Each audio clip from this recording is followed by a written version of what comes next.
Eric J. Olson, your host today for this episode of the Managing Partners Podcast. In the Managing Partners Podcast, we interview America's top managing partners to find out how they are running their firms, how they're growing their firms, and what they're doing to keep their case pipeline full.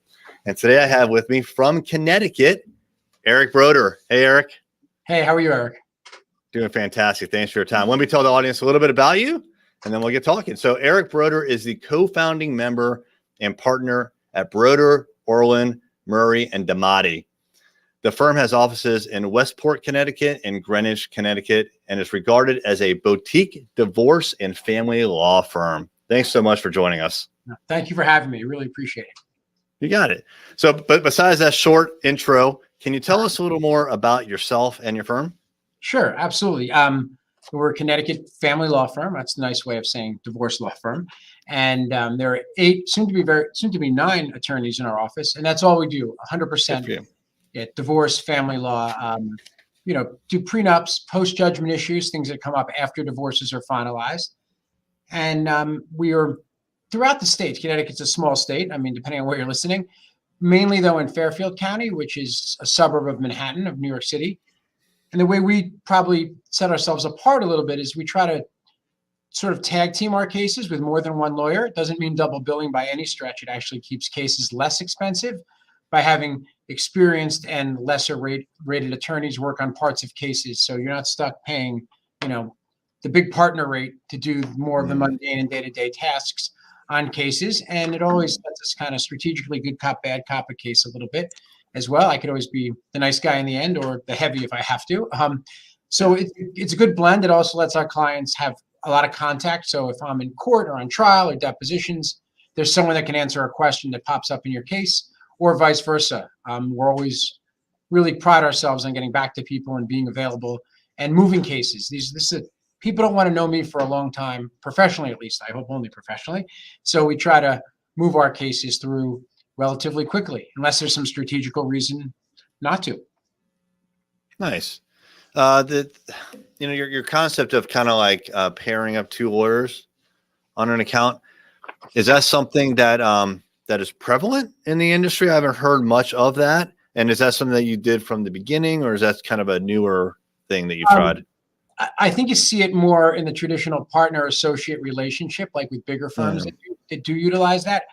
We kind of started from the beginning, 17 years ago, I think 18 years ago, when my partner Carol and I started.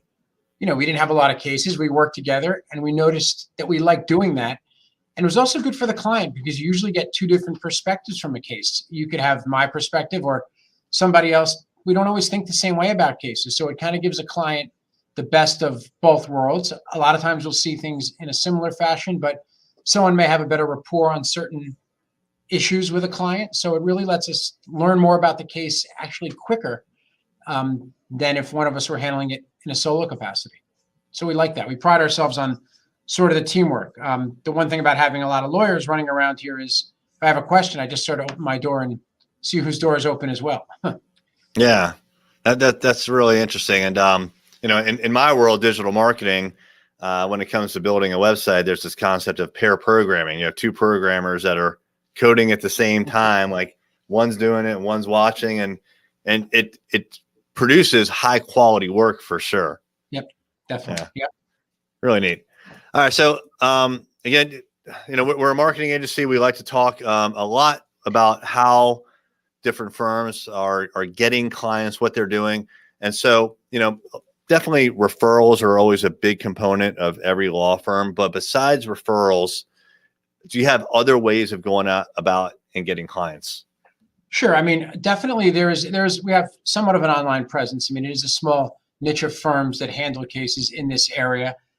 But we try to set ourselves apart by being a little bit more of an educational website and perspective. We have a ton of blogs on specific Connecticut divorce issues. It's one thing to write, joint custody is great and best interest of the children, yada, yada. But I'm going to tell you what it's like in the Stamford courthouse versus the Bridgeport courthouse versus the Hartford courthouse. So we try to really focus on what's useful to our potential clients within our own website. And I find that to be really helpful. We get a lot of calls because someone saw a particular article that we did or a blog that we did. And sometimes they'll ask for the specific author of that blog to be their, per se attorney. It also lets us understand what the public is asking. I can tell you the difference between legal separation and divorce is our #1 by far searched blog. For whatever reason, that's a hot topic. I also know that can I tape record, or not tape record shows my age, but can I record my spouse is another hot topic that gets a lot of searches versus dividing non-qualified retirement plans in a divorce case, which doesn't get too many. So it definitely has been a boon to marketing in a way. I think one thing, of course, we do our traditional networking with people, and because we have a lot of high net worth clients, a lot of them are a little reluctant to go online and find someone without a personal reference. So of course, personal references are important. And we spend a lot of time in our business with therapists, accountants, financial planners, and other lawyers. You might not, maybe I could muddle my way through a real estate closing, but I wouldn't want me to do my own real estate closing. So we refer those cases to real estate attorneys, who in turn would refer their family law related cases to us. So that's great. Yeah, I mean, it's great that you're running those articles, and there is authorship. That is that's a very good component when it comes to getting SEO value. And certainly Google has laid down the law when it comes to law websites and some other kinds of websites that they want to know who is authoring those posts. Because if you're not an expert, then you shouldn't be providing either legal advice or quasi-legal advice. Because a lot of times it's not extremely specific legal advice on a website. It's more like concepts, right? Yep. Right. Exactly. Yep. True. Very nice. How are you currently handling your marketing, in particular, like the content writing? Is that something you're doing in-house, or do you have like associates working on it?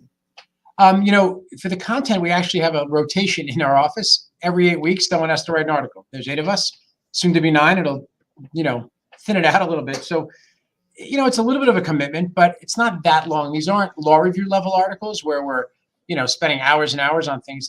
If you spend a solid hour, you can write enough of an informative article, and really it's already been done. I mean, there's nothing I would take that back. With COVID, for example, and changes in the courthouse, we were constantly writing about what the most recent change was in our local courthouse, whether it was remote hearings and how that worked. So we did keep people abreast of what was going on. I know hopefully very soon, but definitely a year or two from now, no one will ever look at those articles again. But otherwise, we just rotate around, and at least every 9 weeks, you'll get a shot and you write your piece, and everyone's pretty much on time with it. That's probably the best way to do it. It does be easier to farm out probably, but I want to be in control of the content that I put on my website, especially when it's law related and specific to my geographic region. Absolutely. Do you have like a list of topics or guidelines that you provide? Yeah, I mean, we try. We do work with someone who gives us, the guy who manages our website and stuff will give us, what he thinks hot topics are. Sometimes they're not really easy to write about, or they're not really relevant in what we see. They might be popular in another part of the country or not relevant law-wise. So we filter through those, and we just kind of figure out what's going on. If a new case comes out in Connecticut on a hot issue, we'll talk about that. Connecticut is unique in that the cause of the breakdown of the marriage may come into play. So people like to read about cases with affairs or abuse. I mean, it's sort of a little bit salacious, but we do relay how those are interpreted by judges a lot. So if a good case comes out, we'll share that as part of our weekly blog. Yeah. Nice. That's great. Do you ever take that blog content and maybe do something else with it, like put it on social media or newsletter or something like that? We have to start getting better about putting it on like Instagram and Facebook and stuff. I mean, that's definitely the next steps. That's where we probably need to start pushing it a little bit. Yeah, definitely. One thing I've done in the past, and especially if we have writers here, is they'll write a piece for SEO purposes for our website, and then I ask them for an abstract that I can then post as an article on LinkedIn, and then have a hyperlink to the full article. To get you, yeah. That's it's just a way of repurposing and trying to get a little more traffic out of it, right? Yeah, yep, absolutely. Yep. Well, cool. What is one thing that's working well for you right now in your marketing? You've mentioned content and the writing. Is that kind of like what's really driving the business at this point? I think that from that side of things, yeah. I 5 years ago, I tell you, we didn't get many calls from the internet. In fact, I remember when our website first went up, the #1 viewed page was the directions page, how to get to our office, right? We don't have that page anymore, but I do remember. And I really needed. It was usually the attorney bios and then the direction page, which I kind of laugh at now. But one thing that we've done, and I loathe it, but we've done it, is we've actually gotten a good number of Google reviews. And I don't like to be compared to the cold appetizer or, my bedroom in the hotel wasn't made properly. And in my business in divorce law, automatically one side hates me, right? If I represent the husband, the wife's not a fan of mine and vice versa. Sure. But I will tell you that in our area, we sort of jumped ahead of our competition per se and started getting a lot of reviews, and thankfully favorable. We don't like to just blast out to every client with a service that says, hey, can you review this lawyer? But we do, if we have a good experience with a client, we'll call them usually a few weeks after the case is over and ask them if they'll do it. And most of the time, yes. Once in a while, there's someone that doesn't want to, they don't have a Gmail account or they want to be, anonymous about it, which Sure. is totally fine. But that's been a help because we're getting referral calls saying, I saw your reviews online. So I know that's actually making a difference. As much as I hate asking for it and hate that it really counts, it's sort of a necessary thing to do. Absolutely. No, it's great. And actually, I'm going to show this real quick. So I just searched Google for your law firm name, and up popped your Google My Business on the right-hand side, and you have 62 reviews and a 5-star rating. So that, by the way, that is not easy to get and to maintain a 5-star because, if like one person doesn't give you a 5-star, it drops down to something less. Yeah. So Congratulations on that. That's super impressive. I don't have that many relatives, so I promise they're clients. Not even close. So that's funny. But, it is interesting because you mentioned like you're getting referral calls out of that. yeah, Right? Is that what you meant? yeah, So, I am. And that's a really good statement because, like most law firms and most managing partners will say it's all about referrals, which is great. But let's just say hypothetically, you help me with my divorce or something, right? Mm-hmm. And I really liked you, and you did a good job. Well, I may not tell anybody, right? Unless someone asks me. If someone asks me, then if it hasn't been too long, and I frankly still remember who the firm was, then I'll say, oh, you got to contact Eric, right? Yep. But I may only give one referral, maybe two. So normal traditional referrals, it just doesn't scale very well. But when you can get a referral from like a Google review, it lasts forever, and it's one person to many. But then also like, we like to talk about this when it comes to organic listings, the free listings in Google, which is that when Google is rising you through the ranks because you're doing all the right things, you're writing the content, you're getting the backlinks, it's a referral that lasts a really, really long time, and it affects a lot of people. Just think about how many people search for family lawyer, right? Something like that on Google. So it's incredibly meaningful. It's basically referral marketing on steroids. Right. And I think some managing partners haven't made that jump between referrals and these kinds of Google listings. I think it's also confirmatory a little bit. If you gave our name to someone and you gave a couple names and they looked us up and we have 60 something referrals and so ratings as 3, they might think we're a little more legitimate or whatever it is. It could be that they're a good lawyer. I'm not touting their ability, but it does make a difference. And it's funny because the calls we would get 3 years ago, I say pre-pandemic calls for online things were sometimes cases such as, I had a child with someone, he's overseas in the military, some case that, or there's no money, or there's people really not with a lot of sophistication, comparatively speaking, to some of the higher level calls we're getting now that people look us up online. And I really think during the pandemic, a lot of people, especially people I'm going to pick on my own generation in their 50s and 60s, learned how to use the internet a little more because they were stuck at home. Yeah. And now they really can get a lot more out of it and have now found a lot of things like our reviews and our website much more helpful. And it's translated in a positive way. Yeah. Yeah.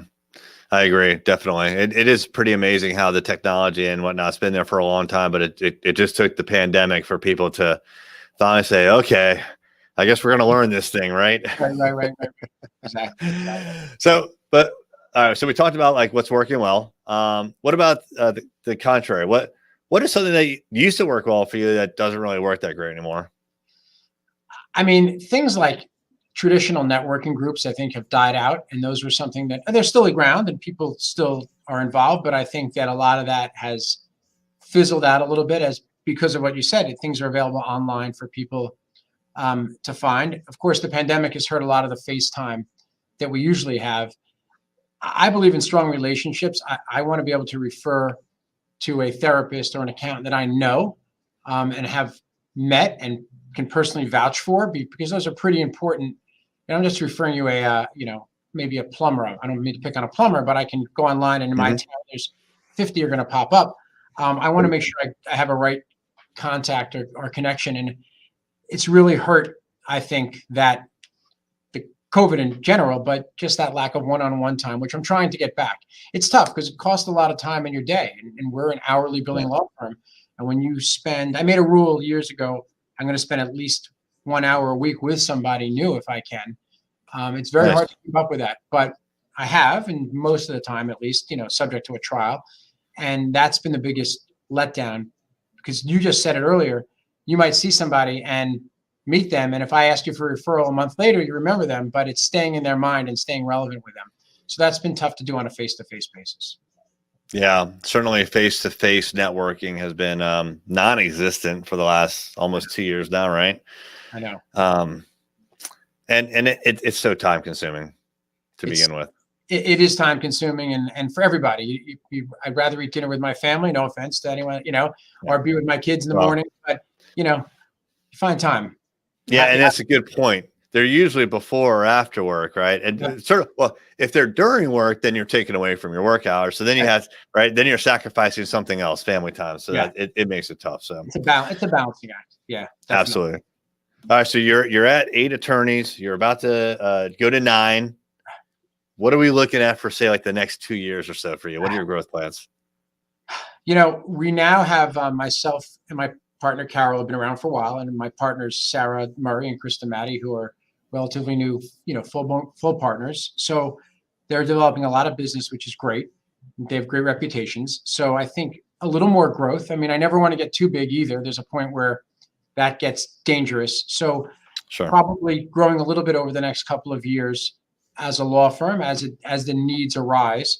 And I think sticking with and staying ahead of sort of the internet curve and staying on these, certain things that were popular a few years ago online are not, you don't need to write 3,000 word treatises on child support anymore. It's keeping up with the trends, which is very hard. I find it very interesting, by the way, personally, but it is frustrating and hard. So trying to do so and just keep educating people about what we do and how we approach what we do. Got it. That's great. Well, this has been really interesting. I really like your take on using the internet as a referral source. I think that's excellent. If someone who's watching or listening would like to reach out to you, what is a good way for them to connect with you? I mean, certainly visit our website. It's ctfamilylaw.com. Feel free to call. I'll take a question or call anytime. Don't worry. I'll schedule a call. We're in Connecticut at 203-222-4949. And then my email, you can always shoot me an email, is ebroder, EBRODER, @ctfamilylaw.com. So yeah, shoot me a note. I'm happy to, talk more about it. This stuff it's very interesting. Practicing law is certainly what I like to do, but this side of the business side and learning about how people choose their lawyers is really important. That's great. Well, thanks so much. All right, everybody. If you would like to check out other episodes like this, our entire backlog of over 150 interviews with America's top managing partners is at arraylaw.com/podcast. Every episode is tagged by the practice area and state, and you can find exactly what you're looking for. And if you are looking for digital marketing for your law firm, please go to arraylaw.com to check out my company's services. We are Array Digital, and we focus on things like website design, search engine optimization, online advertising, and social media. Eric, thanks so much. Hey, thank you so much for having me. It was great. Really enjoyed it.